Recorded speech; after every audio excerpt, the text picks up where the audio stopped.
મરચા જેવી કઈ ફિલ્મ હતી જે થોડી તીખી હતી? વસ્તુ લાલો વોઝ લાઈક ચાય મસાલા કે જે જોડા વગર ચાલે નહીં. એક્ઝેક્ટલી કે હળદર જેવી ફિલ્મ કઈ હતી કે જે તમને હીલ કરે 2025 માં? આઈ ગેસ સૌથી વધારે મને હીલ કર્યું હોય તો લાલુ. હળદર જેવી કઈ ફિલ્મ હતી જે હીલ કરે? જે હીલ કરે એ હતી જલેબી રોક્સ. Yes. સિંગિંગ કરતા હો ત્યારે આમ સ્પેશિયલી શું ધ્યાનમાં રાખવાનું હોય? અમારે ખાવા પીવામાં અમુક વસ્તુ ઓઇલી, બહુ મિર્ચ મસાલા વાળું ને એવું બધું ધ્યાન રાખવું પડતું હોય છે. તો વસંત મસાલાના મસાલા હોય તો ધ્યાન રાખવું પડે?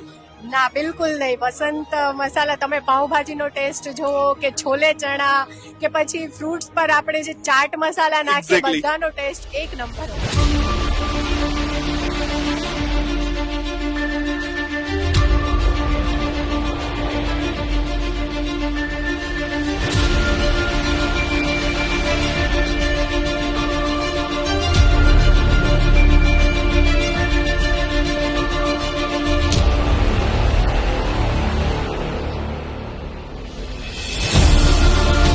Right on stage, Mr. Chandrakant Bhandari, Chairman and Managing Director, Vasant Masala,